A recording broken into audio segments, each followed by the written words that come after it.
ಸದಾಯಿ ಸ್ಫುರುಕ ಮೂರಮಾನೆ.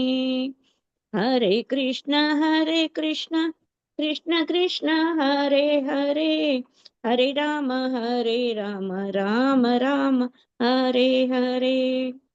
ಹರೇ ಕೃಷ್ಣ ಕೃಷ್ಣ ಕೃಷ್ಣ ಹರೇ ಹರೇ, ಹರೇ ರಾಮ ರಾಮ ರಾಮ ಹರೇ ಹರೇ. ಹರೇ ಕೃಷ್ಣ ಕೃಷ್ಣ ಕೃಷ್ಣ ಹರೇ ಹರೇ, ಹರೇ ರಾಮ ರಾಮ ರಾಮ ಹರೇ ಹರೇ. ಹರೇ Krishna Mataji. Hare Krishna.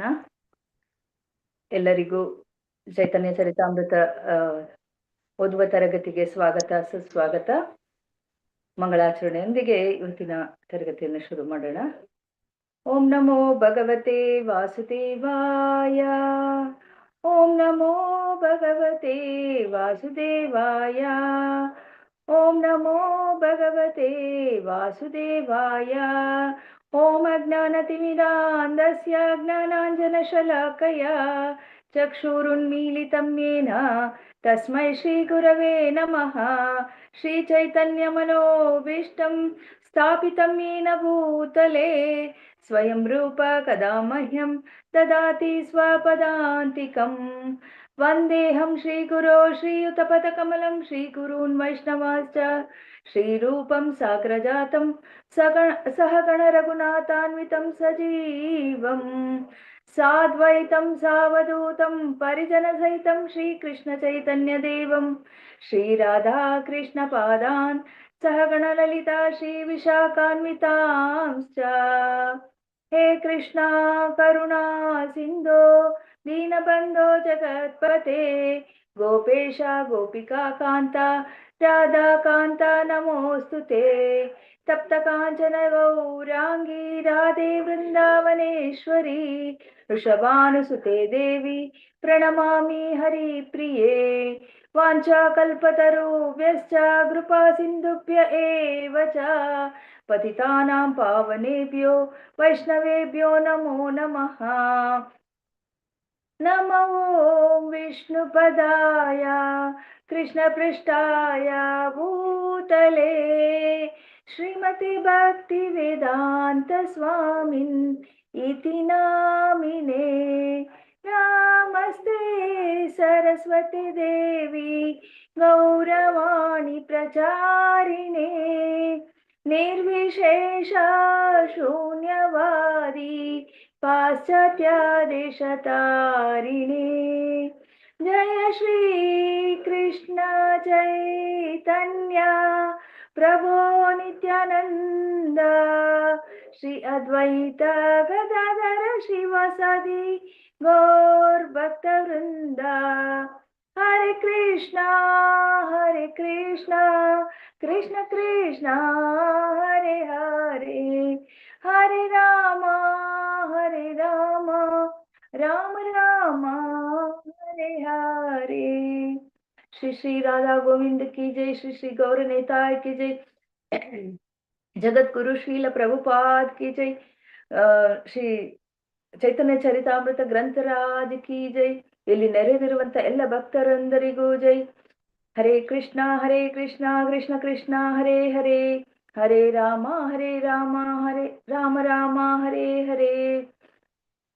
ISKCON Mangaluru Radha Govinda ದೇವಸ್ಥಾನದ ವತಿಯಿಂದ ಆಯೋಜಿಸುವಂತಹ ಚೈತನ್ಯ ಚರಿತಾಮೃತದ ಓದುವ ತರಗತಿಗೆ ಎಲ್ಲರಿಗೂ ಸ್ವಾಗತ.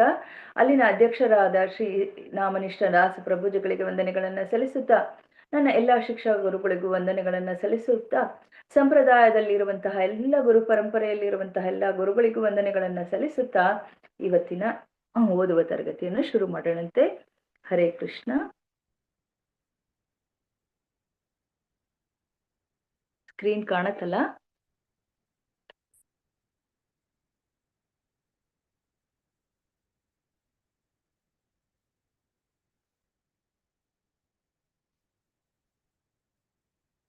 ಶ್ಲೋಕ ನಿನ್ನೆ 122 ತನಕ ಆಗಿದೆ.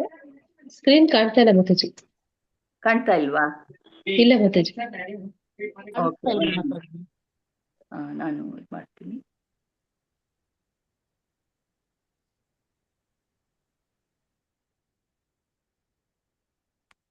ಈಗ ಮಾತಾಜಿ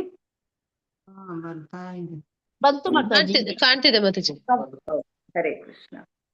ಹರೇ ಕೃಷ್ಣ. ಶುರು ಮಾಡೋಣಂತೆ. ಶ್ಲೋಕ 123.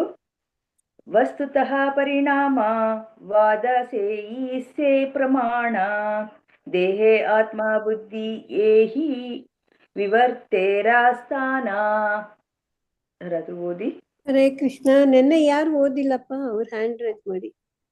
ನಾನು ಓದಿಲ್ಲ ಮಾತಾಜಿ, ಗೌರಮ್ಮ ಮತ್ತೆ ಓದಿ ಮತ್ತೆ.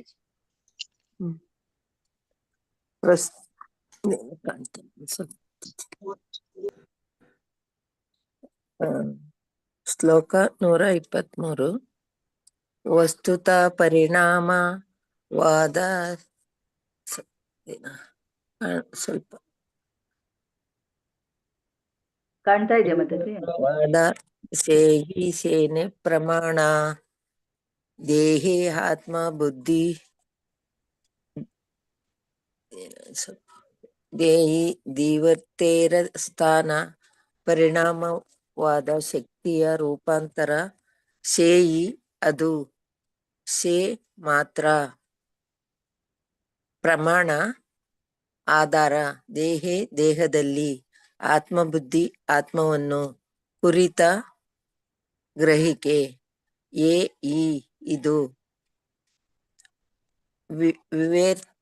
ವಿವೇರ್ತರ ಮಾಯೆಯ ಸ್ಥಾನ ಜಾಗ. ಅನುವಾದ: ಶಕ್ತಿಯ ರೂಪಾಂತರವು ಸಮರ್ಥಿತವಾದ ಸಂಗತಿ.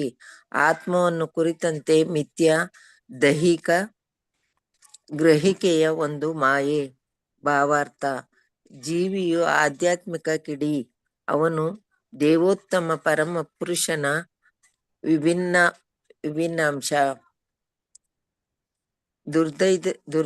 ದುರ್ದೈವದಿಂದ ಅವನು ದೇಹವೇ ತಾನೆಂದು ಯೋಚಿಸುತ್ತಾನೆ. ಈ ತಪ್ಪು ಗ್ರಹಿಕೆಯನ್ನು ವಿವರ್ತ ಅಥವಾ ಅಸತ್ಯವನ್ನು ಸತ್ಯವೆಂದು ಸ್ವೀಕರಿಸುವುದು ಎಂದು ಕರೆಯುತ್ತಾರೆ. ದೇಹವೇ ಆತ್ಮವಲ್ಲ. ಆತ್ಮ ಪ್ರಾಣಿಗಳು ಮತ್ತು ಮೂರ್ಖ ಜನರು ದೇಹವೇ ತಾವೆಂದು ಭಾವಿಸುತ್ತಾರೆ. ಆದರೆ ವಿವರ್ತ ಮಾಯೆ ಚೇತನಾತ್ಮದ ಗುರುತಿನಲ್ಲಿ ವ್ಯತ್ಯಾಸವನ್ನು ಸೂಚಿಸುವುದಿಲ್ಲ. ದೇಹವೇ ತಾನೆಂಬ ತಪ್ಪು ಗ್ರಹಿಕೆಯ ಮಾಯೆ. ಅದೇ ರೀತಿಯಲ್ಲಿ ಭಗವದ್ಗೀತೆಯಲ್ಲಿ ಹೇಳಿದ 8 ಸ್ಥೂಲ ಮತ್ತು ಸೂಕ್ಷ್ಮ ಐಹಿಕ ಧಾತುಗಳು ಭೂಮಿರ್ ಅಪೋ ನಲೋ ವಾಯು ಇತ್ಯಾದಿ ಇವುಗಳಿಂದ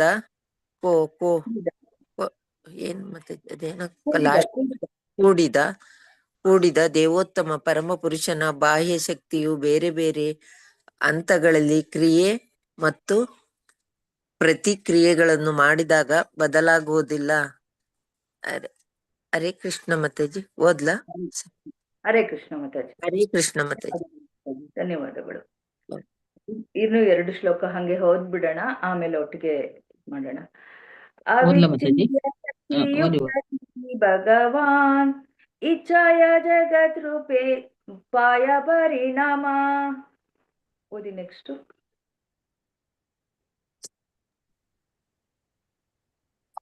ಹರೇ ಕೃಷ್ಣ ಮಾತಾಜಿ. ನಾನು ಓದ್ತೀನಿ ಮಾತಾಜಿ. ಓದ್ಲಾ ಮಾತಾಜಿ?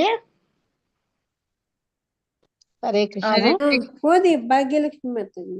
ಹಾ ಮಾತಾಜಿ. ಶ್ಲೋಕ 224. ಅವಿಚಿನ್ ಶಕ್ತಿಯುಕ್ತ ಶ್ರೀ ಭಗವಾನ್ ಇಚ್ಛಾಯ ಜಗತ್ ರೂಪೇ ಪಾಯ ಪರಿಣಾಮ. ಅಚಿಂತ್ಯವಾದ ಶಕ್ತಿ ಯುಕ್ತ ಹೊಂದಿದೆ ಶ್ರೀಮಂತ ಭಗವಾನ್ ದೇವೋತ್ತಮ ಪುರುಷ ಇಚ್ಛಾಯ ತನ್ನ ಇಚ್ಛೆಯಿಂದ ಜಗತ್ ರೂಪೆ ಬ್ರಹ್ಮಾಂಡದ ಅಭಿವ್ಯಕ್ತಿಯ ರೂಪದಲ್ಲಿ ಪಾಯ ಆಗುತ್ತಾನೆ. ಪರಿಣಾಮ ತನ್ನ ಶಕ್ತಿಯಿಂದ ರೂಪಾಂತರ. ಅನುವಾದ: ಶ್ರೀಲ ಪ್ರಭುಪಾದರಿಗೆ ಜಯವಾಗಲಿ. ದೇವೋತ್ತಮ ಪರಮ ಪುರುಷನು ಎಲ್ಲಾ ದೃಷ್ಟಿಯಿಂದಲೂ ಶ್ರೀಮಂತ.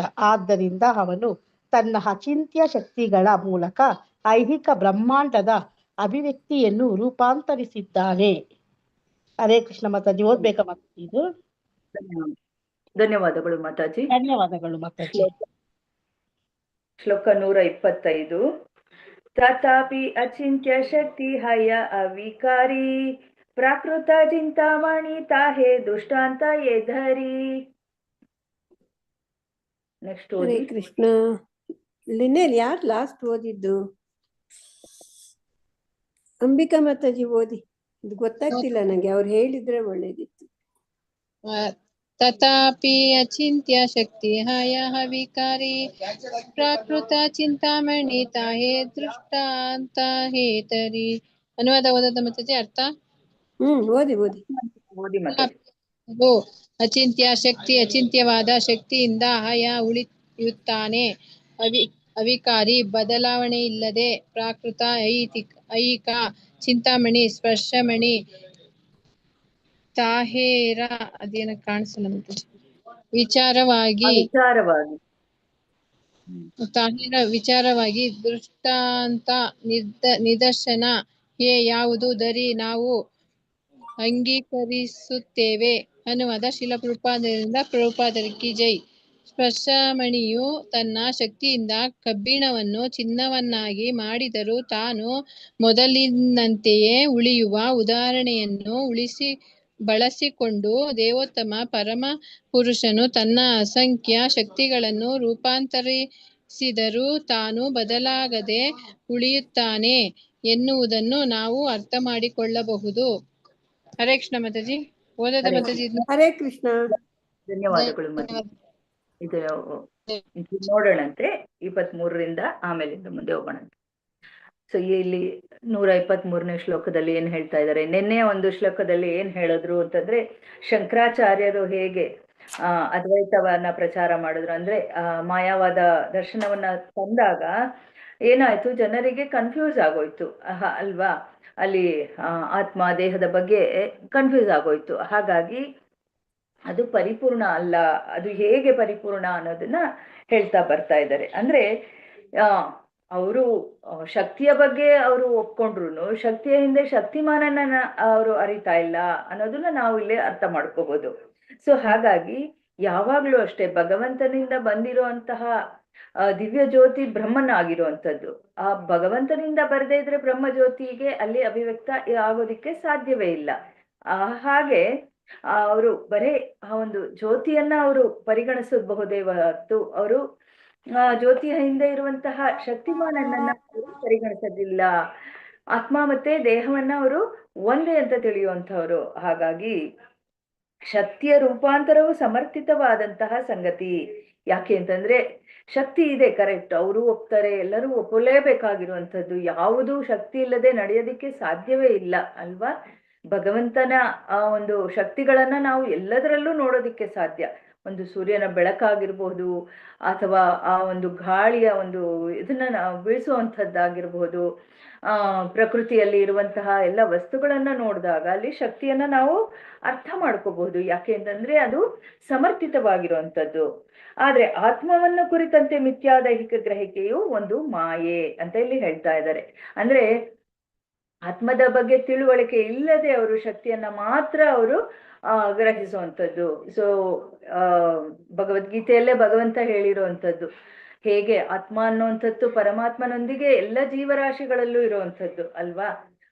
ನನ್ನ ಒಂದು ಐಹಿಕವಾದಂತಹ ಕಿಡಿಗಳು ನೀವೆಲ್ಲ ಅಂತ ಅವರು ಅಚಿಂತ್ಯವಾದಂತಹ ಕಿಡಿಗಳು ಜೀವಿಗಳು ಅನ್ನೋದನ್ನ ಅವರು ಹೇಳಿದ್ದಾರೆ.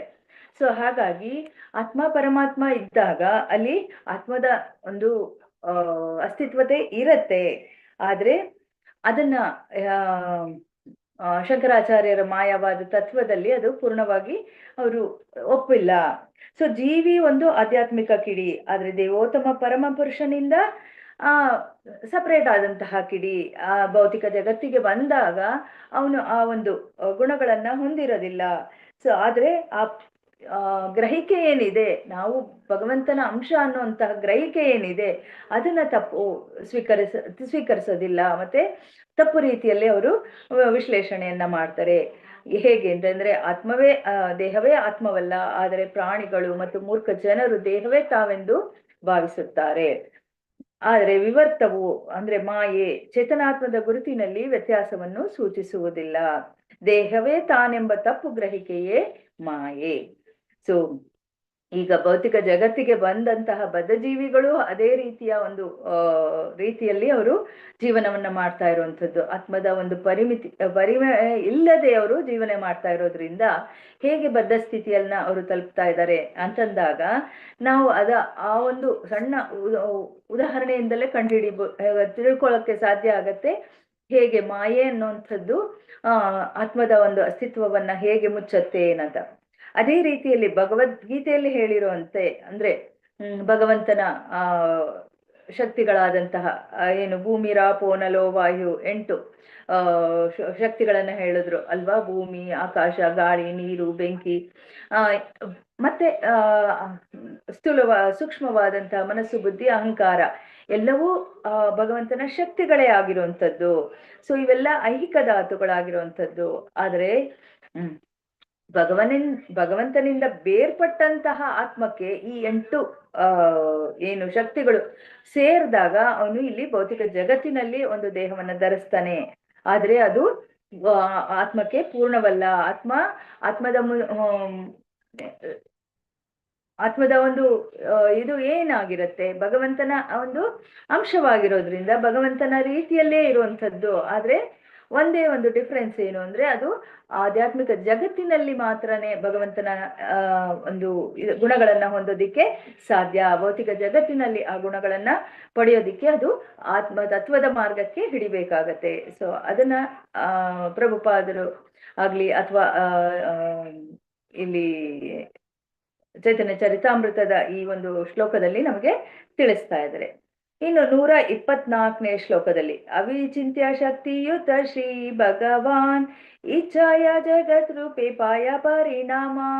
ಇಲ್ಲೇನ್ ಹೇಳ್ತಾ ಇದ್ದಾರೆ ಅಂತಂದ್ರೆ ದೇವೋತ್ತಮ ಪರಮ ಪುರುಷನು ಎಲ್ಲ ದೃಷ್ಟಿಯಿಂದಲೂ ಶ್ರೀಮಂತ.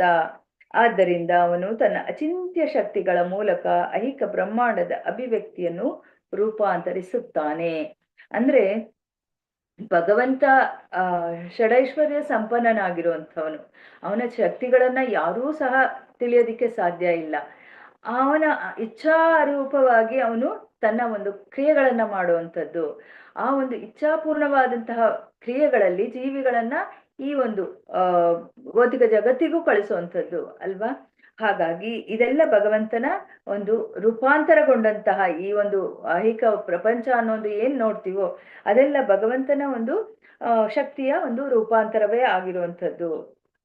ಇದನ್ನ ನಾವು ಭಗವದ್ಗೀತೆಯಲ್ಲೂ ನೋಡಿದ್ವಿ, ಹೇಗೆ ಭಗವಂತ ಪುರುಷಾವತಾರಗಳಾಗಿ ವಿಸ್ತರಿಸಿಕೊಂಡು ಬ್ರಹ್ಮಾಂಡಗಳ ಸೃಷ್ಟಿಯನ್ನ ಮಾಡ್ತಾನೆ, ಪಾಲನೆಯನ್ನ ಮಾಡ್ತಾನೆ.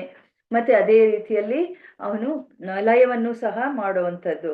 ಆದ್ರೆ ಆ ಒಂದು ಏನು ಅವನ ಒಂದು ಶಕ್ತಿಗಳೇನಿದೆಯೋ ಅಥವಾ ಅವನ ಒಂದು ಕ್ರಿಯೆಗಳೇನಿದೆಯೋ ಅದು ಪೂರ್ಣವಲ್ಲ. ಯಾಕೆ ಅಂತಂದ್ರೆ ಇದು ಜಗತ್ತಿನಲ್ಲಿ ಜೀವಿಗಳಿಗೆ ಆದಂತಹವರಿಗೆ ಒಂದು ಸುಧಾರಣೆಗಾಗಿ ಈ ಎಲ್ಲ ಕೆಲಸವನ್ನ ಮಾಡುವಂಥದ್ದು. ಆದ್ರೆ ಯಾವಾಗ ಜೀವಿಗಳು ಸುಧಾರಣೆಯನ್ನ ಪಡೆಯಲ್ವೋ ಆಗ ಅವರು ಮತ್ತೆ ಮತ್ತೆ ಈ ಭೂಮಿಯಲ್ಲಿ ಹುಟ್ಟು ಸಾವುಗಳ ಮಧ್ಯೆ ಅವರು ಮತ್ತೆ ಮತ್ತೆ ಹುಟ್ಟುವಂಥದ್ದು. ಆದ್ರೆ ಮೂಢರಾದಂಥವ್ರು ಏನ್ ಹೇಳ್ತಾರೆ, ಇದು ಅವರು ಮಾಯವಾದ ದರ್ಶನವನ್ನ ಅವರು ವ್ಯಕ್ತಪಡಿಸ್ತಾರೆ. ಸೊ ಹಾಗಾಗಿ ಆತ್ಮ ಮತ್ತೆ ದೇಹದ ಇದು ಅರಿವೇ ಅವ್ರಿಗಿಲ್ಲ, ಎರಡು ಒಂದೇ ಅನ್ನೋದನ್ನ ಅವರು ತಿಳ್ಕೊಂಡ್ಬಿಡ್ತಾರೆ.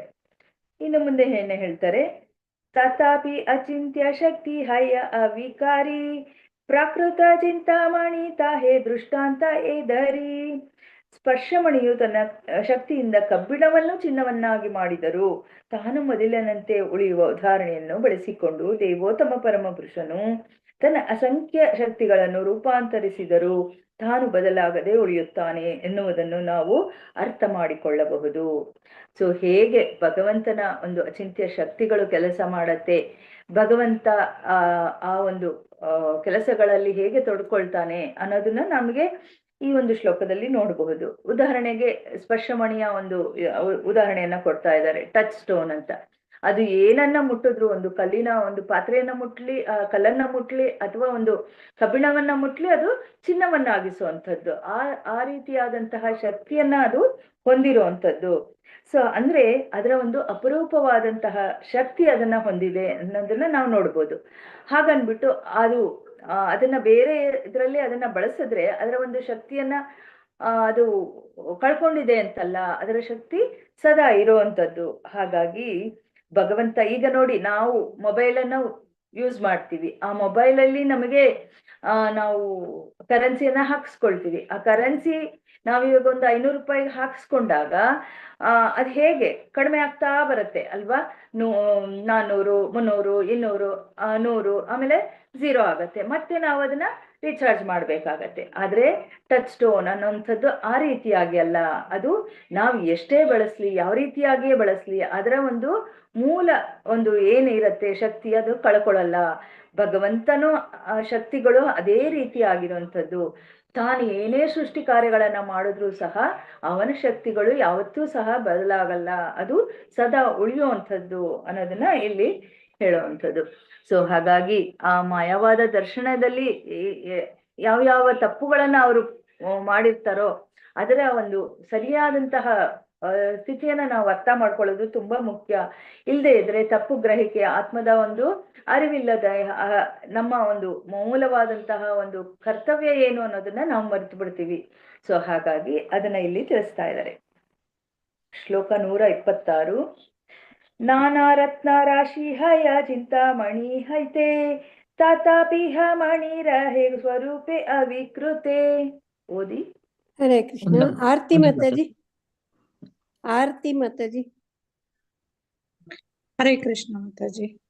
ಹರೇ ಕೃಷ್ಣ. ಪ್ರಾಕೃತ ವಸ್ತು ತೇ ಯದಿ ಅಚಿಂತ್ಯ ಶಕ್ತಿ ಆಯಾ ಈಶ್ವರೇರ ಮಾತಾಜಿ 126. 126. ಮಾತಾಜಿ ಈಗ ಕಾಣಿಸ್ತಿದೆ ಮಾತಾಜಿ. ಶ್ಲೋಕ 126. ನಾನಾ ರತ್ನ ರಾಶಿ ಆಯ ಚಿಂತಾಮಣಿ ಹೈತೆ ತಥಾಪಿ ಮಣಿ ರಾಹೆ ಸ್ವರೂಪೇ ಅವಿಕತೆ. ನಾನಾ ವಿವಿಧ ರತ್ನರಾಶಿ, ಅಮೂಲ್ಯವಾದ ರತ್ನಗಳು ಅಯ ಸಾಧ್ಯವಾಗುತ್ತವೆ. ಚಿಂತಾಮಣಿ, ಸ್ಪರ್ಶಮಣಿ, ಐತೆ ರೂಪ, ತಥಾಪಿಹ ಇನ್ನೂ ಖಂಡಿತವಾಗಿ, ಮಣಿ ಸ್ಪರ್ಶಮಣಿ, ರಹೆ ಉಳಿಯುತ್ತದೆ, ಸ್ವರೂಪೆ ತನ್ನ ಮೂಲ ರೂಪದಲ್ಲಿ, ಅವಿಕೃತೆ ಬದಲಾವಣೆ ಇಲ್ಲದೆ. ಅನುವಾದ ಶ್ರೀಲ ಪ್ರಭುಪಾದರಿಂದ ಪ್ರಭುಪಾದರಿಗೆ ಜಯವಾಗಲಿ. ಸ್ಪರ್ಶಮಣಿಯು ಅನೇಕ ವೈವಿಧ್ಯ ಪೂರ್ಣವಾದ ಆಭರಣಗಳ ರಾಶಿಯನ್ನು ಸೃಷ್ಟಿಸಿದರೂ ತಾನು ಮಾತ್ರ ಹಾಗೆಯೇ ಉಳಿಯುತ್ತದೆ. ಅದು ತನ್ನ ಮೂಲ ರೂಪವನ್ನು ಬದಲಾಯಿಸುವುದಿಲ್ಲ. ಹರೇ ಕೃಷ್ಣ ಮಾತಾಜಿ. ಹರೇ ಕೃಷ್ಣ. ಹರೇ ಕೃಷ್ಣ. ಶ್ಲೋಕ 127. ಪ್ರಾಕೃತ ವಸ್ತು ತೇ ಯದಿ ಅಚಿಂತ್ಯ ಶಕ್ತಿ ಹಯ ಈಶ್ವರೇರೇ ಅಚಿಂತ್ಯ ಶಕ್ತಿ ಈತೆ ಕಿ ವಿಸ್ಮಯ. ರೀನಾ ಮಾತಾಜಿ. ಹರೇ ಕೃಷ್ಣ. ಹರೇ ಕೃಷ್ಣ. ಪ್ರಾಕೃತ ವಸ್ತು ತೇ ಯದಿ ಅಚಿಂತ್ಯ ಶಕ್ತಿ ಹಯ ಈಶ್ವರೇರ ಅಚಿಂತ್ಯ ಶಕ್ತಿ ಈತೆ ಕಿ ವಿಸ್ಮಯ. ಅನುವಾದ ಮತ್ತು ಭಾವಾರ್ಥ.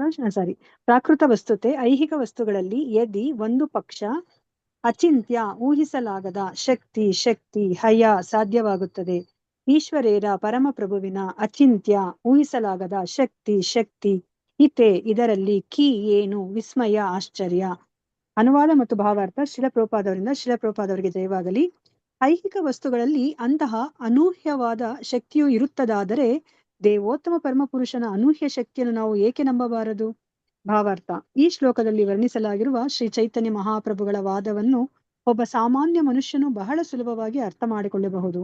ಅವನು ಕೇವಲ ಸೂರ್ಯನ ಕಾರ್ಯ ಚಟುವಟಿಕೆಗಳನ್ನು ಕುರಿತು ಚಿಂತಿಸಿದರೆ ಸಾಕು. ಸೂರ್ಯನು ಅನಾದಿ ಕಾಲದಿಂದ ಅಪಾರ ಪ್ರಮಾಣದ ಶಾಖ ಮತ್ತು ಬೆಳಕನ್ನು ನೀಡುತ್ತಿದ್ದಾನೆ. ಆದರೂ ಕೊಂಚ ಕೂಡ ಅವನ ಶಕ್ತಿಯಲ್ಲಿ ಕುಂದು ಉಂಟಾಗಿಲ್ಲ. ಸಮಸ್ತ ಬ್ರಹ್ಮಾಂಡದ ಅಭಿವ್ಯಕ್ತಿಯ ಪಾಲನೆಯು ಸೂರ್ಯನ ಬೆಳಕಿನಿಂದಲೇ ಆಗುತ್ತದೆ ಎಂದು ಆಧುನಿಕ ವಿಜ್ಞಾನವು ನಂಬುತ್ತದೆ. ಸೂರ್ಯನ ಬೆಳಕಿನ ಕ್ರಿಯೆ ಮತ್ತು ಪ್ರತಿಕ್ರಿಯೆಗಳು ವಿಶ್ವದಾದ್ಯಂತ ಹೇಗೆ ಸುವ್ಯವಸ್ಥತೆಯನ್ನು ಕಾಪಾಡುತ್ತದೆ ಎನ್ನುವುದನ್ನು ನಾವು ವಾಸ್ತವವಾಗಿಯೂ ನೋಡಬಹುದು. ವನಸ್ಪತಿಗಳ ಬೆಳವಣಿಗೆ ಅಷ್ಟೇಕೆ, ಗ್ರಹಗಳ ಆವರ್ತನವು ಕೂಡ ಸೂರ್ಯನ ಶಾಖ ಮತ್ತು ಬೆಳಕಿನಿಂದ ನಡೆಯುತ್ತದೆ. ಆದ್ದರಿಂದ ಕೆಲವು ಸಲ ಆಧುನಿಕ ವಿಜ್ಞಾನಿಗಳು ಸೂರ್ಯನೇ ಸೃಷ್ಟಿಯ ಮೂಲ ಕಾರಣ ಎಂದು ಭಾವಿಸುತ್ತಾರೆ. ಸೂರ್ಯ ಕೇವಲ ಒಂದು ಮಾಧ್ಯಮ ಎಂದು ಅವರಿಗೆ ತಿಳಿದಿಲ್ಲ, ಏಕೆಂದರೆ ಅದೂ ಕೂಡ ದೇವೋತ್ತಮ ಪರಮಪುರುಷನ ಮಹಾನ್ ಶಕ್ತಿಯಿಂದ ನಿರ್ಮಿತವಾದದ್ದು. ಸೂರ್ಯ ಮತ್ತು ಸ್ಪರ್ಶಮಣಿಯಲ್ಲದೆ ಇನ್ನೂ ಅನೇಕ ಐಹಿಕ ವಸ್ತುಗಳು ತಮ್ಮ ಶಕ್ತಿಯನ್ನು ನಾನಾ ರೂಪಗಳಲ್ಲಿ ರೂಪಾಂತರಿಸಿದರೂ ಮೂಲದಂತೆಯೇ ಉಳಿದುಕೊಳ್ಳುವಂತಹವು ಇವೆ. ಆದ್ದರಿಂದ ದೇವೋತ್ತಮ ಪರಮಪುರುಷನಾದ ಮೂಲ ಕಾರಣನಿಗೆ ಅವನ ವಿವಿಧ ಶಕ್ತಿಗಳ ರೂಪಾಂತರ ಅಥವಾ ಬದಲಾವಣೆಯಾದಾಗ ತಾನೂ ಬದಲಾಗಬೇಕಾದ ಅಗತ್ಯವಿಲ್ಲ. ಹರೇ ಕೃಷ್ಣ ಹರೇ ಮಾತಾಜಿ. ಕೃಷ್ಣ ಮಾತಾಜಿ. ಧನ್ಯವಾದಗಳು ಮಾತಾಜಿ. ಹರಿಣಿ ಕಕ್ಕೇರಿ ಮಾತಾಜಿ. ಇಲ್ಲೊಂದು ಲೈನ್ ಹೋಗಿದೆ. ಹರೇ ಕೃಷ್ಣ ಮಾತಾಜಿ. ಓದ್ಬೇಕಾ ಮಾತಾಜಿ? ಓದಿ. ಶ್ರೀಪಾದ ಶಂಕರಾಚಾರ್ಯರ ಇಲ್ಲೊಂದು ಲೈನ್ ಹೋಗಿದೆ. ವಿವರ್ತವಾದ ಮತ್ತು ಪರಿಣಾಮವಾದ ಕುರಿತ ವಿವರಣೆಯ ಮಿಥ್ಯಾಂಶವನ್ನು ವೈಷ್ಣವ ಆಚಾರ್ಯರು, ಅದರಲ್ಲೂ ಮುಖ್ಯವಾಗಿ ಜೀವ ಗೋಸ್ವಾಮಿಯವರು ಕಂಡುಹಿಡಿದರು. ಕಾಣಿಸುತ್ತೆ ಮತ್ತೆ ಅವರ ಅಭಿಪ್ರಾಯದಂತೆ 3ನೇ ಲೈನ್ ಇದೆಯಲ್ಲ ಮಾತಾಜಿ. ಅವರ ಅಭಿಪ್ರಾಯದಂತೆ, ಹರೇ ಕೃಷ್ಣ ಮಾತಾಜಿ, ಅವರ ಅಭಿಪ್ರಾಯದಂತೆ ಶಂಕರರು ವೇದಾಂತ ಸೂತ್ರವನ್ನು ಸರಿಯಾಗಿ ಅರ್ಥ ಮಾಡಿಕೊಂಡಿಲ್ಲ. ಆನಂದಮಯೋಭ್ಯಾಸಾತ್ ಎಂಬ ಒಂದು ಸೂತ್ರದ ವಿವರಣೆಯನ್ನು ಮಯಟ್ ಎಂಬ ಉಪವರ್ಗವನ್ನು ಅವರು ಎಷ್ಟೊಂದು ಪದ ಚಮತ್ಕಾರದಿಂದ ಅರ್ಥೈಸಲಿದ್ದಾರೆಂದಲೇ ಅವರಿಗೆ ದೇವಾಂತ ಸೂತ್ರವನ್ನು ಕುರಿತು ಅತ್ಯಂತ ಕಡಿಮೆ ತಿಳುವಳಿಕೆ ಇದೆ ಎಂದು ಅದೇನ್ ಮಾತಾಜಿ ಕಡೆದು ವೇದಾಂತ ತತ್ವಜ್ಞಾನದ ಸೂತ್ರಗಳ ಮೂಲಕ ಕೇವಲ ತಮ್ಮ ಮಾಯಾವಾದವನ್ನು ಪ್ರತಿಪಾದಿಸಲು ಅವರು ಬಯಸಿದ್ದರೆಂದು ಸಾಧಿತವಾಗುತ್ತದೆ. ಆದರೆ ಈ ಪ್ರಯತ್ನದಲ್ಲಿ ಅವರು ವಿಫಲರಾದರು, ಏಕೆಂದರೆ ಅವರು ಪ್ರಬಲವಾದ ವಾದಗಳನ್ನು ಮುಂದಿಡಲಾಗಲಿಲ್ಲ. ಈ ಸಂಬಂಧವಾಗಿ ಶ್ರೀಲಾ ಜೀವ ಗೋಸ್ವಾಮಿ ಅವರು ಬ್ರಹ್ಮ ಪುಷ್ಪಂ ಪ್ರತಿಷ್ಠಾ ಶೈತಿರಿಯ ಉಪನಿಷತ್ 2.5 ಎಂಬ ವಾಕ್ಯವನ್ನು ಉದಾಹರಿಸುತ್ತಾರೆ. ಇದರಲ್ಲಿ ಬ್ರಹ್ಮನ್ನ ಸಮಸ್ತ ಮೂಲ ಎಂಬುದಕ್ಕೆ ಸಾಕ್ಷ್ಯ ದೊರಕುತ್ತದೆ. ಜೀವ ಗೋಸ್ವಾಮಿ ಪ್ರಕಾರ ಉನ್ನತ ಮಟ್ಟದ ತರ್ಕದಲ್ಲಿ ವೇದವ್ಯಾಸರಿಗೆ ಅತ್ಯಂತ ಪರಿಮಿತ ತಿಳುವಳಿಕೆ ಇತ್ತು ಎಂದು ಸೂಚಿಸುವ ರೀತಿಯಲ್ಲಿ ಶ್ರೀಪಾದ ಶಂಕರಾಚಾರ್ಯರು ಈ ಶ್ಲೋಕವನ್ನು ಕುರಿತು ವಿಸ್ತರಿಸುತ್ತಾ ಅನೇಕ ಸಂಸ್ಕೃತ ಶಬ್ದಗಳನ್ನು ಅರ್ಥೈಸಿದ್ದಾರೆ. ವೇದಾಂತ ಸೂತ್ರದ ನಿಜವಾದ ಅರ್ಥದಿಂದ ಅಂತಹ ನಿರ್ಲಜ್ಜ ಕರೆಕ್ಟ್ ಅಲ್ಲ, ಅದು ನಿರ್ಲಜ್ಜ ದಿಕ್ಚ್ಯುತಿಯು ಒಂದು ವರ್ಗದ ಜನರನ್ನು ಸೃಷ್ಟಿಸಿತು. ಅವರು ವೈದಿಕ ಸಾಹಿತ್ಯದಿಂದ ಅದರಿಂದ ಅದರಲ್ಲೂ ವಿಶೇಷವಾಗಿ ಭಗವದ್ಗೀತೆಯಿಂದ ಬಗೆಬಗೆಯ ಪರೋಕ್ಷ ಅರ್ಥಗಳನ್ನು ತಮ್ಮ ಪದ ಚಮತ್ಕಾರದಿಂದ ನಿಷ್ಫಲಗೊಳಿಸಲು ಪ್ರಯತ್ನಿಸಿದರು. ಅವರಲ್ಲೊಬ್ಬರು ಕುರುಕ್ಷೇತ್ರ ಎಂಬ ಶಬ್ದವು ದೇಹಕ್ಕೆ ಸಂಕೇತ ಎಂದು ವಿವರಿಸಿಬಿಟ್ಟರು. ಇಂತಹ ವ್ಯಾಖ್ಯಾನಗಳು ಪ್ರಭು ಕೃಷ್ಣನಿಗಾಗಲಿ ವೇದವ್ಯಾಸರಿಗಾಗಲಿ ಶಬ್ದ ಪ್ರಯೋಗದಲ್ಲಿ ಅಥವಾ ಶಬ್ದ ಉತ್ಪತ್ತಿಯಲ್ಲಿ ಸೂಕ್ಷ್ಮವಾದ ತಿಳುವಳಿಕೆ ಇರಲಿಲ್ಲ ಎಂದು ಸೂಚಿಸುತ್ತದೆ. ಪ್ರಭು ಕೃಷ್ಣನಿಗೆ ತಾನು ಏನು ಮಾಡುತ್ತಿದ್ದೇನೆ ಎಂಬುದರ ಅರ್ಥದ ಅರಿವಿರಲಿಲ್ಲ. ವೇದವ್ಯಾಸರು ತಾವು ಏನು ಬರೆಯುತ್ತಿದ್ದಾರೆ ಎಂಬುದರ ಅರ್ಥವು ತಿಳಿದಿರಲಿಲ್ಲ. ಮುಂದೆ ಬರುವ ಮಾಯಾವಾದಿಗಳು ತನ್ನ ಪುಸ್ತಕವನ್ನು ಕುರಿತು ವಿವರಿಸಲಿ ಎಂದು ಕೃಷ್ಣನು ಬಿಟ್ಟು ಹೋಗಿದ್ದಾನೆ ಎಂಬಂತಹ ಊಹೆಯನ್ನು ಜನರು ಮಾಡುವಂತೆ ಈ ವ್ಯಾಖ್ಯಾನಗಳು ಕರೆದೊಯ್ಯುತ್ತದೆ. ಇಂತಹ ವ್ಯಾಖ್ಯಾನಗಳು ಅವುಗಳ ಪ್ರತಿಪಾದಕರಿಗೆ ಅತ್ಯಂತ ನಿಕೃಷ್ಟ ತಾತ್ವಿಕ ಜ್ಞಾನವಿದೆ ಎಂದು ಸಾಧಿಸುತ್ತದೆ ಅಷ್ಟೇ. ಹರೇ ಕೃಷ್ಣ ಮಾತಾಜಿ. ಧನ್ಯವಾದಗಳು. ಪ್ರಾಬ್ಲಮ್ ಇದೆ. ಹರೇ ಕೃಷ್ಣ ಮಾತಾಜಿ. ಹರೇ ಕೃಷ್ಣ. ಓದಿ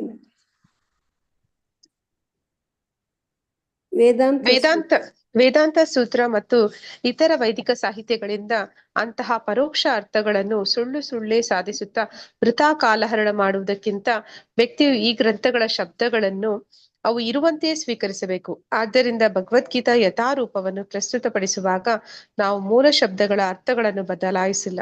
ಹಾಗೆಯೇ ನಾವು ವೇದಾಂತ ಸೂತ್ರವನ್ನು ಹುಚ್ಚಾಟ ಮತ್ತು ಗೊತ್ತು ಗುರಿ ಇಲ್ಲದ ಕಲಬೆರಕೆ ರಹಿತವಾಗಿ ಯಥಾರೂಪದಲ್ಲಿ ಅಧ್ಯಯನ ಮಾಡಿದರೆ ಬಹಳ ಸುಲಭವಾಗಿ ಅರ್ಥ ಮಾಡಿಕೊಳ್ಳಬಹುದು. ಆದ್ದರಿಂದ ಶ್ರೀಲ ವೇದವ್ಯಾಸರು ತಮ್ಮ ಶ್ರೀಮದ್ ಭಾಗವತದಲ್ಲಿ ಜನ್ಮಾದಿಯಸ್ಯ ಯತಃ ಎಂದು ಪ್ರಾರಂಭವಾಗುವ ಮೊದಲನೆಯ ಸೂತ್ರದಿಂದಲೇ ಆರಂಭಿಸಿ ವೇದಾಂತ ಸೂತ್ರವನ್ನು ವಿವರಿಸುತ್ತಾರೆ. 1.1.1 ಮತ್ತೆ ಇದು ಕಟ್ ಓದಿ ಆಗಿದೆ. ಮಾತಾಜಿ. ಮಾತಾಜಿ ಅಲ್ಲಿ ಎಲ್ಲ ಜನ್ಮಾದ್ಯಸ್ಯ ಅನ್ವಯ ಇತರತ್ ಶಾರ್ವೇದ ಅಭಿಜ್ಞ ಸ್ವರಾಟ್ ಆ ಶ್ಲೋಕ ಇದೆ ಮಾತಾಜಿ. ಓಕೆ ಮಾತಾಜಿ. ಎಲ್ಲಾ ಕಾರಣಗಳ ಆದಿ ಕಾರಣ ಅವನಿಂದ ಎಲ್ಲ ಅಲ್ಲ ಇನ್ನ ಏನೋ ಇದೆ ಮಾತಾಜಿ. ಅಲ್ಲ, ಜನ್ಮಾದಿ ಯಸ್ಯ ಯತೆಯೋ ಯಥೋನ್ವಯಾದ್ ಇತರತಶ್ಚಾತೇಷ್ವಭಿಜ್ಞ ಸ್ವರಾಟ್. ನಾನು ದಿವ್ಯ ವಾಸ್ತವವಾದ ಪ್ರಭು ಶ್ರೀಕೃಷ್ಣನನ್ನು ಕುರಿತು ಧ್ಯಾನ ಮಾಡುತ್ತೇನೆ. ಅವನು ಎಲ್ಲ ಕಾರಣಗಳ ಆದಿ ಕಾರಣ. ಮುಂದೆ ಕಾಣುತ್ತಲ್ಲ ಮಾತಾಜಿ. ಮಾತಾಜಿ ಅವನಿಂದ ಎಲ್ಲ ಅಭಿವ್ಯಕ್ತ ವಿಶ್ವಗಳು ಮೈದೂರುತ್ತವೆ. ಅವನಲ್ಲಿ ಅವು ನೆಲೆಸಿರುತ್ತವೆ. ಅವನಿಂದಲೇ ಅವು ಲಯ ಹೊಂದುತ್ತವೆ. ಎಲ್ಲಾ ಅಭಿವ್ಯಕ್ತಿಗಳ ಬಗೆಗೆ ಪ್ರತ್ಯಕ್ಷವಾಗಿ ಹಾಗೂ ಪರೋಕ್ಷವಾಗಿ ಅರಿವನ್ನು ಉಳ್ಳ ಆದರೂ ಸಂಪೂರ್ಣ ಸ್ವಾತಂತ್ರ್ಯವಾಗಿರುವ ನಿತ್ಯ ತೇಜೋಮಯನಾಗಿರುವ ಆ ಪ್ರಭುವನ್ನು ಕುರಿತು ನಾನು ಧ್ಯಾನ ಮಾಡುತ್ತೇನೆ. ಪ್ರತಿಯೊಂದನ್ನು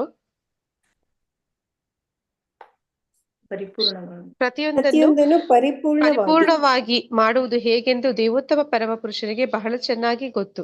ಅವನು ಅಭಿಜ್ಞ, ಸದಾ ಸಂಪೂರ್ಣ ಜಾಗೃತನಾಗಿರುವವನು. ಆದ್ದರಿಂದ ಪ್ರಭು ಭಗವದ್ಗೀತೆಯಲ್ಲಿ 7.26 ಭೂತ, ವರ್ತಮಾನ ಮತ್ತು ಭವಿಷ್ಯಕ್ಕೆ ಸಂಬಂಧಿಸಿದ ಪ್ರತಿಯೊಂದು ತನಗೆ ಗೊತ್ತೆಂದು ಈ ಸಂಗತಿಯು ತನ್ನ ಭಕ್ತನಿಗಲ್ಲದೆ ಬೇರೆ ಯಾರಿಗೂ ತಿಳಿದಿಲ್ಲವೆಂದು ಭಕ್ತನು ಪ್ರಭುವನ್ನು ಯಥಾರೂಪದಲ್ಲಿ ತಿಳಿದಿರುತ್ತಾನೆ ಎಂದು ಹೇಳಿದ್ದಾನೆ. ಆದ್ದರಿಂದ ಪರಮಸತ್ಯನಾದ ದೇವೋತ್ತಮ ಪರಮ ಪುರುಷನನ್ನು ಪ್ರಭುವಿನ ಭಕ್ತರು ಕನಿಷ್ಠ ಪಕ್ಷ ಭಾಗಶಃವಾಗಿಯಾದರೂ ಅರ್ಥ ಮಾಡಿಕೊಂಡಿರುತ್ತಾರೆ. ಆದರೆ ಪರಮಸತ್ಯನು ಅರ್ಥ ಮಾಡಿಕೊಳ್ಳಲು ಅನಗತ್ಯವಾಗಿ ಜಿಜ್ಞಾಸೆ ಮಾಡುವ ಮಾಯಾವಾದಿ ತತ್ವಜ್ಞಾನಿಗಳು ಕೇವಲ ತಮ್ಮ ಸಮಯವನ್ನು ವ್ಯರ್ಥ ಮಾಡುತ್ತಾರೆ. ಧನ್ಯವಾದಗಳು ಮಾತಾಜಿ. ಹರೇ ಕೃಷ್ಣ. ಹರೇ ಕೃಷ್ಣ.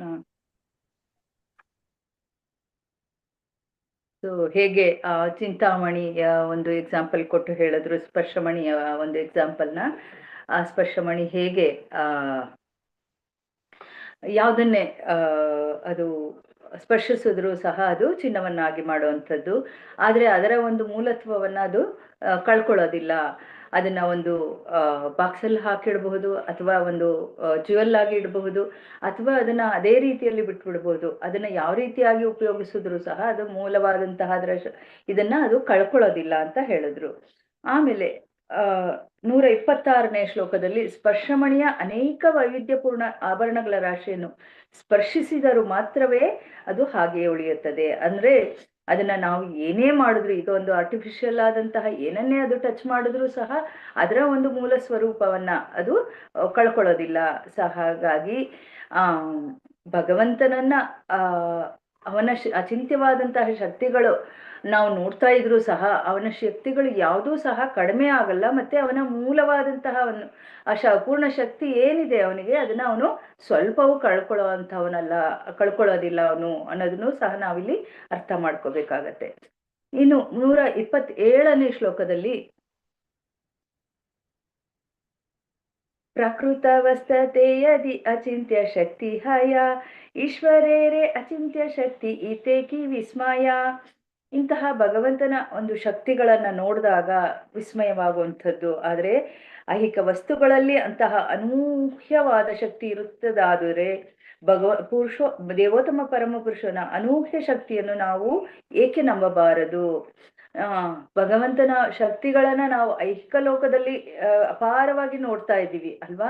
ಪ್ರತಿಯೊಂದರಲ್ಲೂ ನಮ್ಮ ದೇಹದಲ್ಲೂ ನಾವು ನೋಡ್ತಾ ಇದ್ದೀವಿ.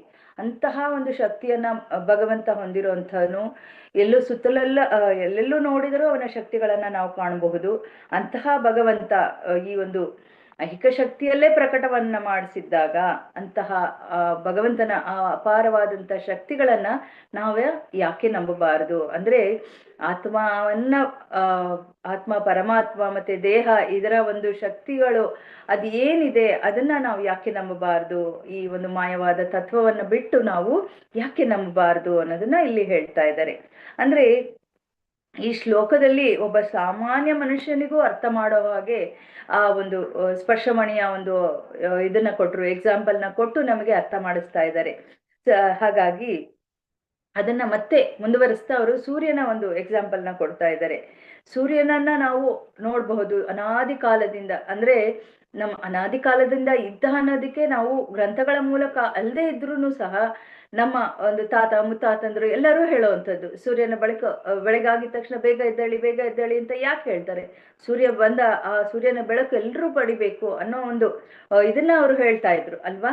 ಆ ಒಂದು ಗ್ರಹಿಕೆಯಿಂದ ಅವ್ರು ಹೇಳ್ತಾ ಇದ್ರು ಆ ಒಂದು ಸೂರ್ಯನ ಒಂದು ಶಾಖ ಬೆಳಕು ಅನ್ನೋವಂಥದ್ದು ಎಲ್ಲರಿಗೂ ಸಹ ಪೂರ್ಣವಾದಂತಹ ಶಕ್ತಿಯನ್ನ ನೀಡತ್ತೆ ಅಂತ. ಅಂದ್ರೆ ಅದು ಅನಾದಿ ಕಾಲದಿಂದ ಸೂರ್ಯ ಕೊಡ್ತಾ ಇರುವಂತಹ ಒಂದು ಶಕ್ತಿ, ಬೆಳಕು ಅಥವಾ ಶಾಖ ಏನಿದೆ ಅದು ಏನೂ ಕಡಿಮೆ ಆಗಿಲ್ಲ. ನಾನಾಗ್ಲೇ ಮೊಬೈಲ್ ಎಕ್ಸಾಂಪಲ್ ಕೊಟ್ಟೆ. ಐಹಿಕವಾಗಿರುವಂಥದ್ದು ಎಲ್ಲವೂ ಸಹ ಶಕ್ತಿಯನ್ನ ಕಳ್ಕೊಳ್ಳುತ್ತೆ. ಈ ಒಂದು ಬ್ರಹ್ಮಾಂಡವೂ ಸಹ ಶಕ್ತಿಯನ್ನ ಕಳ್ಕೊಳ್ಳುತ್ತೆ ಯಾವಾಗ ಭಗವಂತನ ಒಂದು ಭಗವಂತ ಈ ಬ್ರಹ್ಮಾಂಡದ ಲಯವನ್ನ ಮಾಡಿದಾಗ ಅಲ್ವಾ? ಆದ್ರೆ ಭಗವಂತನ ಅಚಿಂತ್ಯವಾದಂತಹ ಶಕ್ತಿಗಳೇನಿದೆ, ಭಗವಂತನಿಂದ ಪಡೆದಿರುವಂತಹ ಶಕ್ತಿಗಳೇನಿದೆ ಅದು ಖಂಡಿತವಾಗ್ಲೂ ಕಡಿಮೆ ಆಗಲ್ಲ. ಅಂದ್ರೆ ಭಗವಂತ ನೀಡಿರುವಂತಹ ಸೂರ್ಯನಿಗೆ ಕೊಟ್ಟಿರುವಂತಹ ಶಕ್ತಿಗಳು ಅನಾದಿ ಕಾಲದಿಂದ ನಮಗೆ ಅದು ನಿದರ್ಶನ ಕೊಟ್ಟಿದೆ ಎಂದಾಗ ಭಗವಂತನಿಗೆ ಇರುವಂತಹ ಶಕ್ತಿಯ ಊಹೆಯನ್ನ ನಾವು ಮಾಡ್ಕೊಳ್ಳೋದಿಕ್ಕೂ ಸಾಧ್ಯ ಇಲ್ಲ. ಅವನು ಅಷ್ಟು ಅಚಿಂತ್ಯರಾದಂತಹ ಶಕ್ತಿಯನ್ನ ಅವನು ಹೊಂದಿರುವಂಥದ್ದು. ಸೊ ಹಾಗಾಗಿ ಈ ಒಂದು ಸಮಸ್ತ ಬ್ರಹ್ಮಾಂಡದ ಅಭಿವ್ಯಕ್ತಿಯ ಪಾಲನೆಯು ಸೂರ್ಯನ ಬೆಳಕಿನಿಂದಲೇ ಆಗುತ್ತದೆ ಎಂದು ಆಧುನಿಕ ವಿಜ್ಞಾನವೂ ನಂಬುತ್ತದೆ. ಸೊ ವಿಜ್ಞಾನಿಗಳು ಮೊದಲು ಆ ಒಂದು ಲಿವಿಂಗ್ ನಾನ್ ಲಿವಿಂಗ್ ಇದನ್ನೆಲ್ಲ ಶುರು ಮಾಡಿದಾಗ ಅವ್ರು ಹೇಳುವಂಥದ್ದೇನು, ಎಲ್ಲರಿಗೂ ಸಹ ಆ ಸೂರ್ಯನ ಬೆಳಕು ಬೇಕು, ಆ ಸೂರ್ಯನ ಶಾಖ ಬೇಕು, ಅದರಿಂದಲೇ ಒಂದು ಪ್ರಾಣಿ ಪಕ್ಷಿ ಮನುಷ್ಯರು ಗಿಡ ಮರಗಳು ಸಸ್ಯಗಳು ಎಲ್ಲರಿಗೂ ಸಹ ಆ ಒಂದು ಸೂರ್ಯನ ಬೆಳಕು ತುಂಬಾ ಮುಖ್ಯವಾಗಿರುವಂಥದ್ದು. ಸೊ ಹೇಗೆ ಆ ಸೂರ್ಯನ ಬೆಳಕಿನಿಂದ ನಾವು ಇದನ್ನ ವಾಟರ್ ಸೈಕಲ್ನ ನೋಡಿದಾಗ ಸೂರ್ಯನ ಆ ಒಂದು ಬೆಳಕಿನಿಂದ ಮತ್ತೆ ಶಾಖದಿಂದ ನೀರೆಲ್ಲ ಬಿಸಿಯಾಗಿ ಆವಿಯಾಗಿ ಸಮುದ್ರದ ನೀರು ಆವಿಯಾಗಿ ಮೇಲೆ ಹೋಗಿ ಮೋಡಗಳಾಗಿ ಮತ್ತೆ ಮೋಡಗಳಿಂದ ಮಳೆಯನ್ನ ಬರುವಂಥದ್ದು, ಮತ್ತೆ ಆ ಒಂದು ಚಕ್ರ ಏನಿದೆ ಅದು ಮತ್ತೆ ಮತ್ತೆ ಆಗುವಂಥದ್ದು. ಆ ಒಂದು ಚಕ್ರದಲ್ಲಿ ಏನನ್ನ ನಾವು ಕಾಣ್ಬೋದು ಅಂತಂದ್ರೆ ಆ ಸೂರ್ಯನ ಒಂದು ಶಕ್ತಿಯನ್ನ ಕಾಣ್ಬೋದು ಅಲ್ವಾ? ಅದು ಭಗವಂತನ ಆ ಶಕ್ತಿ ಇಲ್ಲದೆ ಇದ್ದಾಗ ಅದು ಎಲ್ಲವೂ ಕಳ್ಕೊಳ್ಳುವಂಥದ್ದು. ಆ ರೀತಿಯಾಗಿ ಎಲ್ಲವೂ ಸಹ ಆ ಒಂದು ಸೂರ್ಯನ ಶಕ್ತಿಯನ್ನ ಅವಲಂಬಿಸಿರುವಂಥದ್ದು.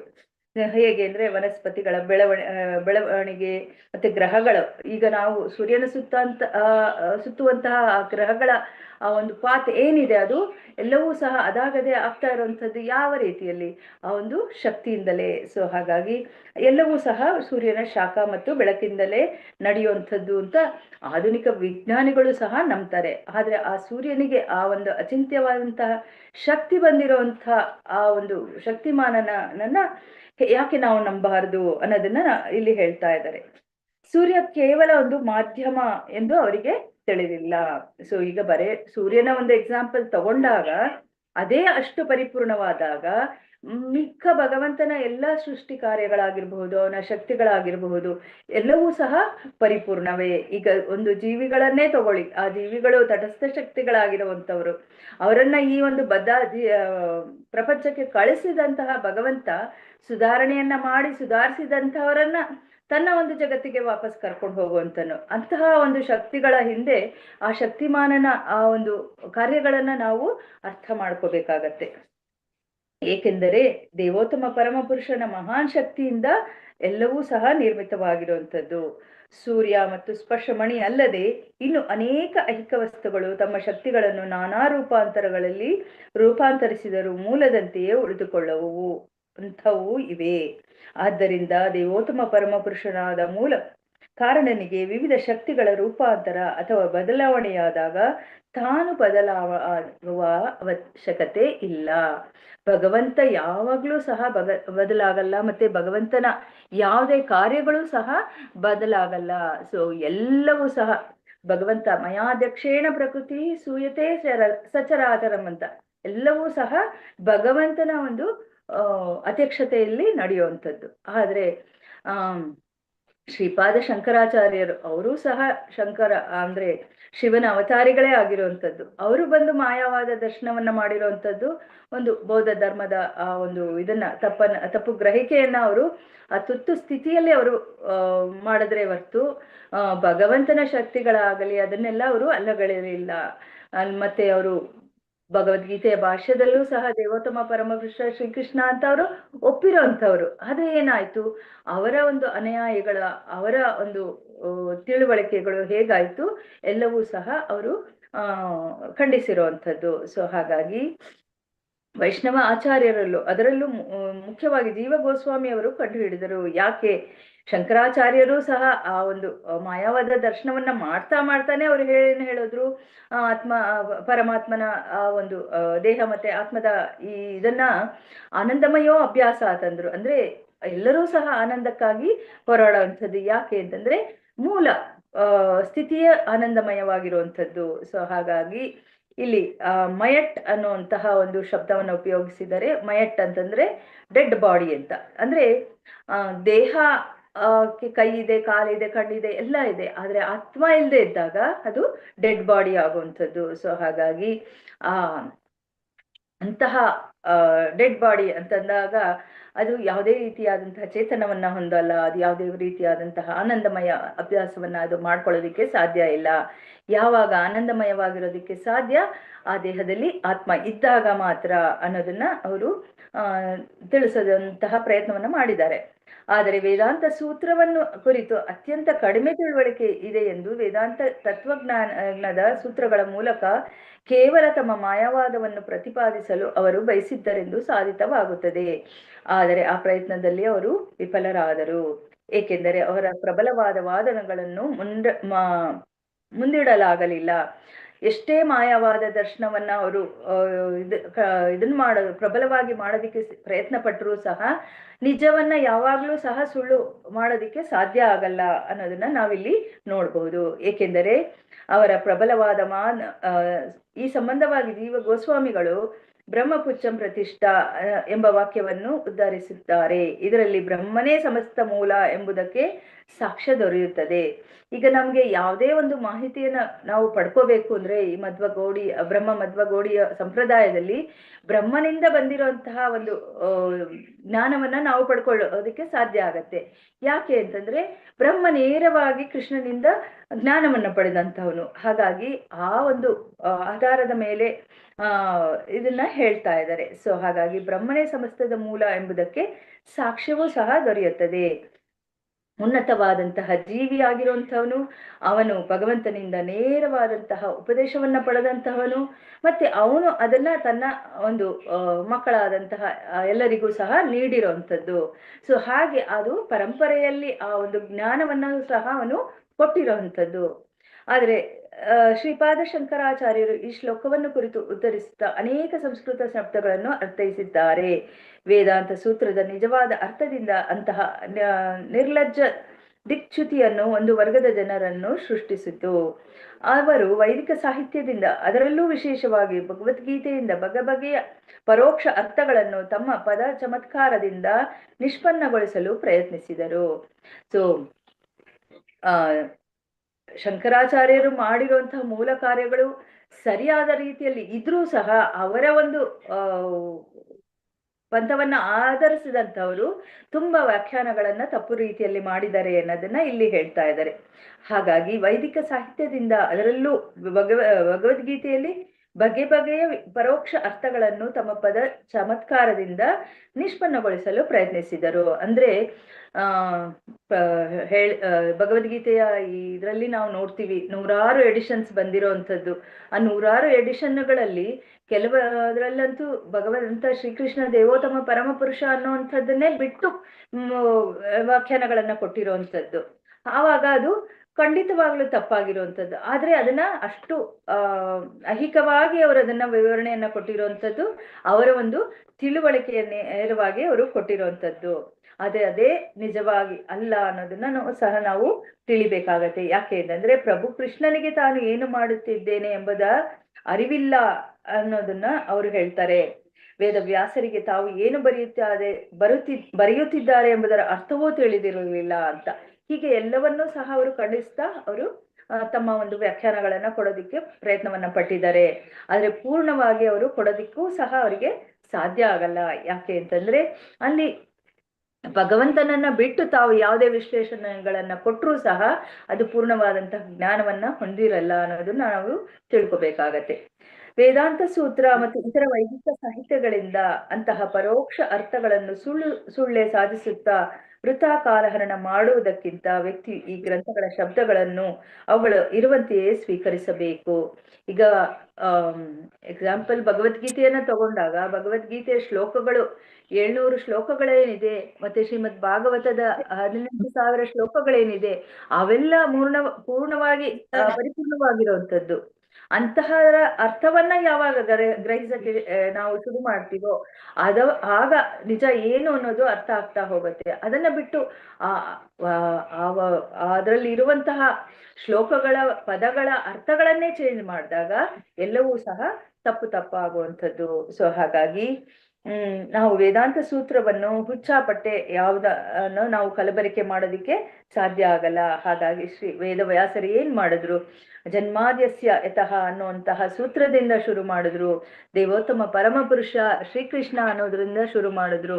ಸೊ ಅದನ್ನ ಬಿಟ್ಟು ಭಗವಂತನ ಧ್ಯಾನವನ್ನ ಶುರು ಮಾಡ್ತಾ ಭಗವಂತನ ಮೇಲೆ ಧ್ಯಾನವನ್ನ ಶುರು ಮಾಡ್ತಾ ಅವರು ಒಂದು ಸಂಕಲನವನ್ನ ಮಾಡೋದಿಕ್ಕೆ ಶುರು ಮಾಡಿದ್ರು.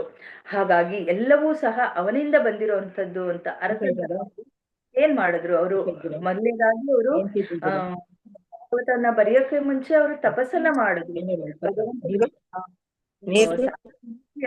ಅವರ ಒಂದು ವಿಷಯಗಳನ್ನ ಎಲ್ಲವನ್ನೂ ಸಹ ತಪಸ್ಸ ಮಾಡಿದ್ರು, ಏನ ಮಾಡ್ತಿದ್ರು. ಅದಾದ್ಮೇಲೆ ಅವರು ಸಂಕಲನ. ಹರೇ ಕೃಷ್ಣ. ಹಾಗಾಗಿ ಅವರು ಸ್ಪಷ್ಟವಾಗಿ ಅದನ್ನ ಪ್ರಸ್ತುತಪಡಿಸೋದಕ್ಕೂ ಸಾಧ್ಯ ಆಗುತ್ತೆ.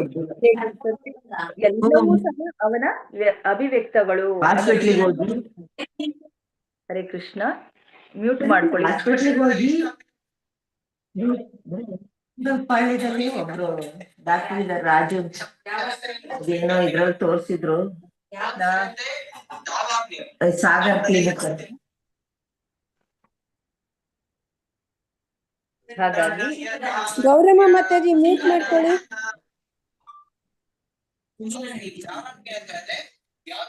ಮನೆಗೆ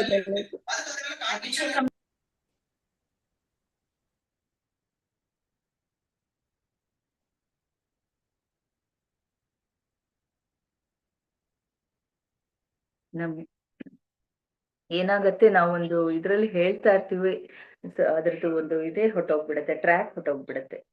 ಸೊ ಹೀಗೆ ಅಂತಹ ಪುರಾಣಗಳು ವೇದಗಳು ಎಲ್ಲವನ್ನು ರಚಿಸಿರುವಂತಹ ವೇದವ್ಯಾಸರು ಭಗವಂತನ ಬಗ್ಗೆ ಬರೆಯೋದಿಕ್ಕೆ ಮುಂಚೆ ಅವರು ತಮ್ಮ ಧ್ಯಾನದ ಒಂದು ಸ್ಥಿತಿಯನ್ನ ಕಳ್ಕೊಂಡು ಹೋಗಿ ಅದರಲ್ಲಿ ಅವರು ಎಲ್ಲವನ್ನು ಕಂಡ್ರು. ಅದಾದ್ಮೇಲೆ ಅವರು ಅದನ್ನ ರಚಿಸಿರುವಂತದ್ದು.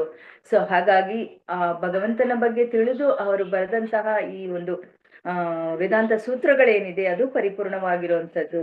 ಮತ್ತೆ ಹಾಗಾಗಿ ಭಗವಂತನನ್ನ ಅಭಿಜ್ಞ ಸ್ವರಾಟ್ ಎಲ್ಲವನ್ನೂ ಸಹ ಅವರು ಅಲ್ಲಿ ತಿಳಿಸಿರುವಂತದ್ದು. ಯಾಕೆ ಅಂತಂದ್ರೆ ಭಗವಂತ ವೇದಾಹಂ ಸಮತೀತಾನಿ ವರ್ತಮಾನಿನಿ ಚಾರ್ಜುನ ಭವಿಷ್ಯಾಣಿ ಚ ಭೂತಾನಿ ಮಾಂತು ವೇದನ ಕಶ್ಚನ ಅಂತ ಭಗವದ್ಗೀತೆ 7.26 ಹೇಳಿದ್ರು. ಅಂದ್ರೆ ಅರ್ಜುನ, ದೇವೋತ್ತಮ ಪರಮ ಪುರುಷನಾಗಿ ಅಂದ್ರೆ ಭಗವಂತನಾಗಿ ನಾನು ಹಿಂದೆ ನಡೆದಿದ್ದೆಲ್ಲವೋ, ವರ್ತಮಾನದಲ್ಲಿ ನಡೆಯುತ್ತಿರುವುದೆಲ್ಲವೂ ಮತ್ತೆ ಮುಂದೆ ಬರುತ್ತಿರುವುದೆಲ್ಲವೂ ನನಗೆ ತಿಳಿದಿದೆ. ಎಲ್ಲ ಜೀವಿಗಳನ್ನು ನಾನು ಬಲ್ಲೆ, ಆದರೆ ನನ್ನನ್ನು ಯಾರೂ ತಿಳಿಯುವುದಿಲ್ಲ ಅಂತ. ಅಂದ್ರೆ ಭಗವಂತನನ್ನ ಅರಿಯೋದಿಕ್ಕೆ ಸಾಧ್ಯ ಇಲ್ಲ. ಯಾಕೆ ಅಂತಂದ್ರೆ ಭಗವಂತ ಎಲ್ಲವನ್ನೂ ಅರಿತಿರುವಂಥವನು, ಭೂತ ಭವಿಷ್ಯತ್ ವರ್ತಮಾನವನ್ನ ಅರಿತಿರುವಂಥವನು. ಹಾಗಾಗಿ ಭಗವಂತನನ್ನ ಅರಿಯೋದಿಕ್ಕೆ ಆ ಆ, ನಮ್ಮಂತಹ ಜೀವಿಗಳಿಗೆ ಸಾಧ್ಯ ಇಲ್ಲ. ಮತ್ತೆ ಯಾರೇ ಸಾಮಾನ್ಯನಿಗೂ ಸಹ ಯಾರಿಗೂ ಸಹ ಸಾಧ್ಯವಿಲ್ಲ. ದೇವಾದಿ ದೇವತೆಗಳು ಸಹ ಹೇಳುವಂಥದ್ದು ಭಗವಂತನನ್ನ ನಾವು ಧ್ಯಾನವನ್ನ ಮಾಡಬೇಕೇ ಹೊರತು ಭಗವಂತನನ್ನ ತಿಳಿಯುವಷ್ಟು ನಾವು ಆ, ಜ್ಞಾನಿಗಳಲ್ಲ ಅಥವಾ ನಾವು ಅಷ್ಟು ಶಕ್ತರಲ್ಲ ಅಂತ. ಸೊ ಹಾಗಾಗಿ ಅಂತಹ ಭಗವಂತನಿಗೆ ಎಷ್ಟೋ ರೀತಿಯಾದಂತಹ ಈ ಮಾಯವಾದ ದರ್ಶನ, ನಿರಾಕಾರವಾದ ದರ್ಶನವನ್ನ ಕೊಡುವಂಥದ್ದು ಅದು ತಪ್ಪು ಗ್ರಹಿಕೆ ಆಗಿರುವಂಥದ್ದು. ಅಂದ್ರೆ ಜೀವಿಗಳನ್ನ ಭಗವಂತನಿಂದ ಬೇರೆ ಮಾಡುವಂತಹ ರೀತಿ ಆಗೋಗ್ಬಿಡತ್ತೆ. ಸೊ ಹಾಗಾಗಿ ದೇವೋತ್ತಮ ಪರಮ ಪುರುಷನನ್ನು ಭಕ್ತರು ಕನಿಷ್ಠ ಪಕ್ಷ ಭಾಗಶಃವಾಗಿ ಆದರೂ ಅರ್ಥ ಮಾಡಿಕೊಂಡಿರುತ್ತಾರೆ ಅದು ಹೇಳ್ತಾ ಇರೋದು. ಭಕ್ತರಾದಂಥವರು ಭಗವಂತನನ್ನ ಹೇಗೆ ತಿಳಿಯುವಂಥದ್ದು, ಅವನೇ ಸಂಪೂರ್ಣ ಅಂತ ತಿಳಿದು ಅವ್ರು ಏನ್ ಮಾಡ್ತಾರೆ, ಸಮರ್ಪಣೆಯನ್ನ ಮಾಡ್ಕೊಳ್ಳುವಂಥದ್ದು, ಅವನಲ್ಲಿ ಅವರು ಶರಣಾಗತರಾಗುವಂಥದ್ದು. ಸೊ ಹಾಗಾಗಿ ಭಗವಂತ ಅವರಿಗೆ ರಕ್ಷಣೆಯನ್ನ ನೀಡ್ತಾನೆ, ಅವರನ್ನ ಭಗವಂತನಡೆಗೆ ಕರ್ಕೊಂಡು ಹೋಗ್ತಾನೆ. ಇಷ್ಟನ್ನ ಮಾತ್ರ ಭಕ್ತರಾಗಿರುವಂಥದ್ದು. ಈಗ ನೋಡಿ ನಾವು ಪ್ರಹ್ಲಾದರ ಮಹಾರಾಜರಾಗಿರ್ಲಿ ಅಥವಾ ಧ್ರುವ ಮಹಾರಾಜರಾಗಿರ್ಲಿ ನಾರದರಾಗಿರ್ಲಿ ಇವರೆಲ್ಲ ಭಗವಂತನಿಗೆ ಪೂರ್ಣವಾಗಿ ಆದಂಥವರಲ್ವಾ. ಆದ್ರೆ ಹೇಗೆ ಅಂತಂದ್ರೆ ಎಲ್ಲವೂ ಭಗವಂತನ ಲೀಲೆ, ಎಲ್ಲವೂ ಭಗವಂತನಿಂದ ಒಳಗೊಂಡಿರುವಂಥದ್ದು. ನಾವು ಕ್ಷುಲ್ಲಕವಾಗಿರುವಂತಹ ಜೀವಿಗಳು, ಏನೇ ನಡೀತಾ ಇದ್ರೂ ಸಹ ಎಲ್ಲವೂ ಭಗವಂತನಿಂದ ನಡೀತಾ ಇರುವಂಥದ್ದು ಅನ್ನೋದನ್ನ ಅವರು ಪರಿಪೂರ್ಣವಾಗಿ ಅರ್ಥ ಮಾಡಿಕೊಂಡು ಅವರು ತಮ್ಮ ಭಕ್ತಿ ಸೇವೆಯಲ್ಲಿ ಅವರು ಮುಂದುವರೆದಂಥವ್ರು. ಹಾಗಾಗಿ ಅವರಿಗೆ ಆ ಪೂರ್ಣತೆಯನ್ನ ಪಡ್ಕೊಳ್ಳೋದಿಕ್ಕೆ ಸಾಧ್ಯ ಆಯಿತು. ಯಾರು ಆ ಭಕ್ತರಾದಂಥವರು ಈ ಒಂದು ಮಾರ್ಗದಲ್ಲಿ ಇದ್ದಾಗ ಮಾತ್ರ ಅದನ್ನ ಪಡೆಯೋದಿಕ್ಕೆ ಸಾಧ್ಯ.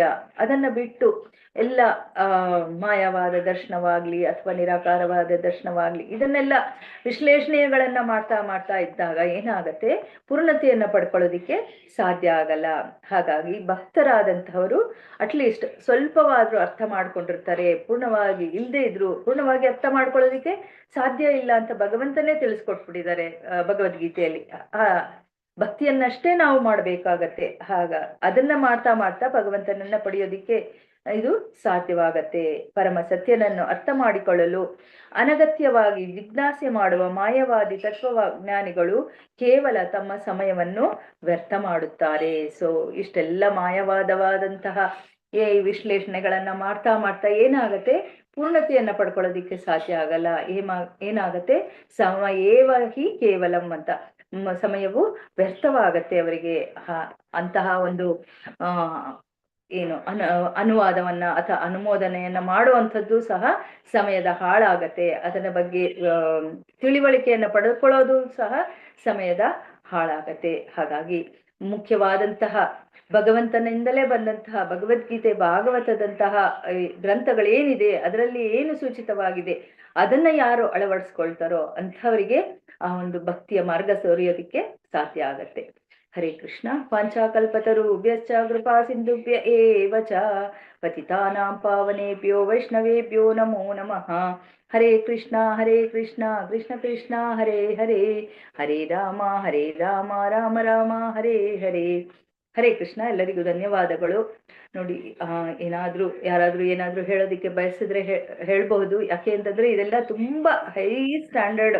ಚೈತನ್ಯ ಚರಿತಾಮೃತ ಅಂದ್ರೆ ಇದು ಪೋಸ್ಟ್ ಗ್ರಾಜುಯೇಷನ್, ನಾವೆಲ್ಲ ಇನ್ನೂ LKG ಇರುವಂತವ್ರು. ಹಾಗಾಗಿ ಏನಾದ್ರೂ ತಪ್ಪಾಗಿದ್ರೂ ಸಹ ಕ್ಷಮಿಸ್ಬೇಕು. ಹರೇ ಕೃಷ್ಣ. ಹರೇ ಕೃಷ್ಣ ಮಾತಾಜಿ. ಥ್ಯಾಂಕ್ ಯು ಮಾತಾಜಿ. ಹರೇ ಕೃಷ್ಣ. ಹರೇ ಕೃಷ್ಣ. ಹರೇ ಕೃಷ್ಣ ಮಾತಾಜಿ, ಧನ್ಯವಾದಗಳು. ಹರೇ ಕೃಷ್ಣ ಮಾತಾಜಿ, ಧನ್ಯವಾದಗಳು. ಎಲ್ಲರೂ ಅಟೆಂಡೆನ್ಸ್ ಹಾಕಿದ್ದೀರಾ ಅಂತ ಹೇಳ್ತೀನಿ. ಹರೇ ಅಯ್ಯೋ. ಕೃಷ್ಣ. ಗಾಯತ್ರಿ ಮಾತಾಜಿ. ಹೇಳಿ ಮಾತಾಜಿ.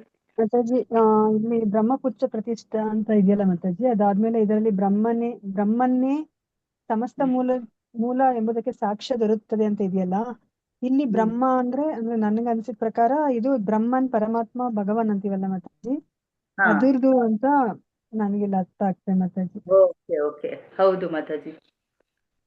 ಬ್ರಹ್ಮನ್ ಸಾಕ್ಷಾತ್ಕಾರದ ಬಗ್ಗೆ ಹೇಳ್ತಾ ಇದ್ದಾರೆ.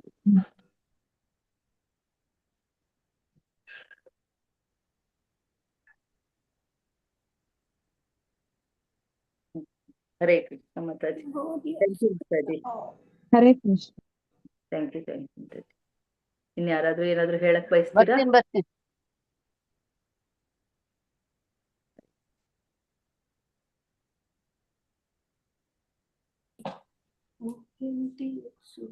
ಮೀಟಿಂಗ್ ಎಂಡ್ ಮಾಡ್ತೀನಿ. ಎಲ್ಲರಿಗೂ ಧನ್ಯವಾದಗಳು.